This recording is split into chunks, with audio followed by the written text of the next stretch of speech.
Oke, assalamualaikum. Selamat malam teman-teman. Hari ini tanggal 11 April 2025. IHSG hari ini naik tipis 0,13% atau 8 poin. Hari ini saya akan bahas requestan yaitu TPMA karena kemarin sudah rilis laporan keuangan terakhir. Jadi kalau kita lihat di financial report dari 2021, 22, 23, 24 ini naiknya cukup signifikan ya pendapatannya mereka. Kemudian laba kotor juga naik cukup signifikan, kemudian laba sebelum pajak juga naik lumayan.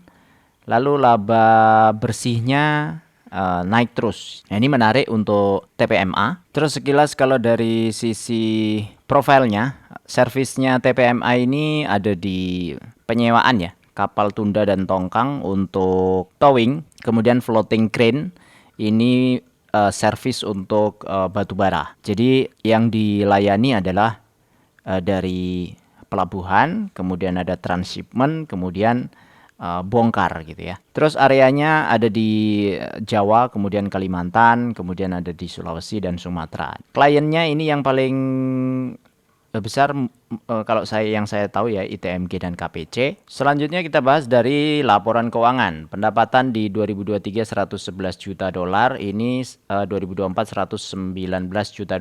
Sebenarnya ini naiknya sekitar 7%. Nah, cuma tadi kalau dilihat di financial yang sudah dikurskan rupiah, ini naiknya hampir 20% ini. Jadi 1924 dibagi 1717. Nah, ini hampir 12, sorry.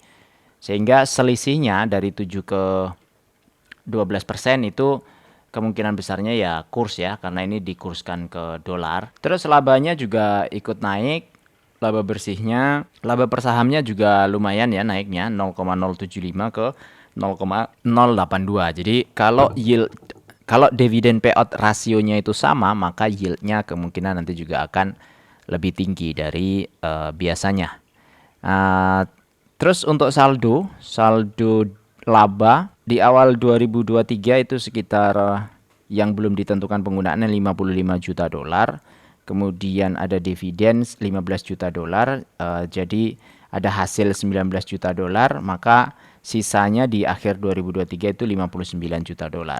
Nah, di 2024 mereka bagi dividennya $7,4 juta, sehingga sisa hasil saldo labanya itu sekitar $77 juta. Jadi naiknya cukup signifikan ini di akhir 2024.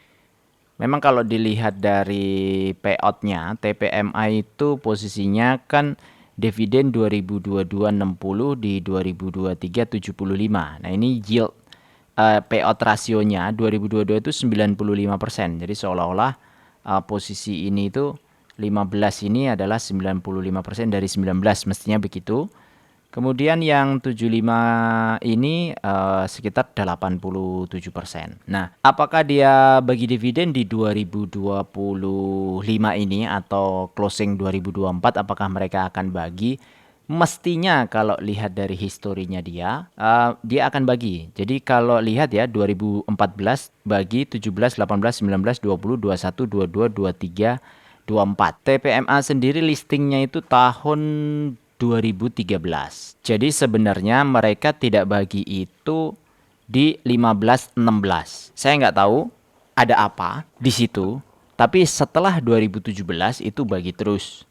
Dan kalau lihat amount dividennya itu lumayan ya. Dari 4, 12, 26 naik, kemudian ada turun sedikit, kemudian naik lagi gitu. Nah, di 2023 dia ada interim sama final. Nah, sedangkan di 2024 harusnya kalau ada interim itu kemarin pas November di 2024 mereka harusnya bagi. Tapi ternyata kan tidak bagi di November. Sehingga 2024 ini harusnya itu belum ada dividen yang dibagi. Terus jika TPMA akan bagi dividen, kira-kira berapa yang akan dibagi? Jadi dilihat dari earning per share, kira-kira kan sekitar 16 ya, 116. Nah, DPR historis ini kalau kita lihat histori ke belakang yang paling rendah itu ada 75%. Tapi kalau ngikut 2023 kan 87%. Sehingga kita ambil 75% dulu, berarti yieldnya itu kalau dengan harga sekarang sekitar 14,5. Tapi kalau kita ambil 87 sekitar 16,8 di sini ya. Nah, kita ambil 75 saja. Dibandingkan juga dengan yang lain nih. Saya nggak tahu di kategori saham Stockbit itu, minyak gas batu bara itu, TPMA itu masuknya di minyak gas dan batu bara. Padahal sebenarnya usahanya itu banyak di logistik dan pengantaran. Makanya saya coba bandingkan dengan logistik dan pengantaran ya. SMMT dan PSSI juga minyak gas dan batu bara. Oke, nggak apa-apa. Kita coba bandingin aja mana yang lebih murah. Nah, ini nomor 2 sebenarnya ada di Nelly, kemudian berikutnya ada di Jaya. Ini berdasarkan apa? Berdasarkan dividen saja. Nah, kalau setahunnya ya kira-kira begini. Kalau di short kan begini ya. Nah, 14 itu TPMA, 12 itu Nelly, highest 7 secara yield dividen. Tahun lalu TPMA juga lumayan. Dia bagi 75 berarti sekitar 12%. Artinya angkanya stabil 2 tahun kalau ini akan bagi berarti di atas 10%. Nah, bagaimana ini kita simulasikan dengan dividen for living. Jadi kita masukkan 14,5. Dengan kita mau pensiun nanti kebutuhan per bulan 10 juta atau 120 juta per tahun, yield 14,5% per tahun ini nilai investasinya sekitar 827 juta. Dengan asumsi inflasi 2,5% selama 25 tahun, anggap aja kita sekarang umur 30 sampai umur 55 tahun, maka nilai 10 juta saat ini itu sama dengan nilai 18 juta nanti ketika kita umur 55. Maka future value-nya itu sekitar 222 juta atau nilai investasi. Kalau yield-nya 14,5 maka harus 1,5 miliar.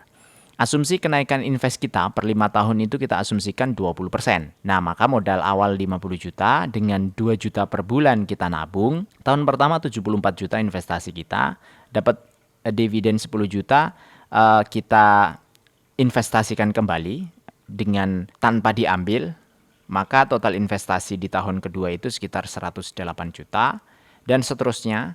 Nah, di periode berapa hit ke 1,5 miliar itu kalau kita lihat di tahun ke-15 itu sudah hit 1,5 miliar, maka di tahun ke-15 periode ketiga itu sudah 18 juta nilai dividen kita yang kita terima. Sedangkan nyicilnya atau nabungnya itu masih sekitar 2,88 juta per bulan. Nah, kita lihat simpulnya dari grafik ini, periode 1, 2, 3, 4, 5. Periode 1 2 juta, periode 5 itu kalau per 5 tahun naik 20%, maka kita nabung itu 4 jutaan. Tapi di dividen ini yieldnya naik tinggi sekali. Jadi periode 1 itu baru 2,9 juta ya di 5 tahun pertama atau tahun kelima ini, sorry.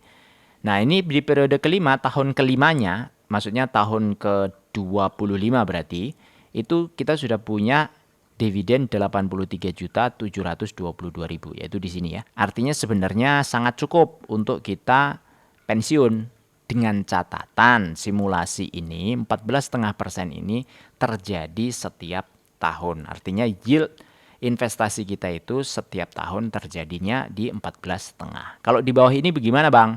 Ya akan turun, misalnya 10 juta ya akan turun. Tahun ke-25 itu kita hanya 28 juta. Sorry, ini 10%.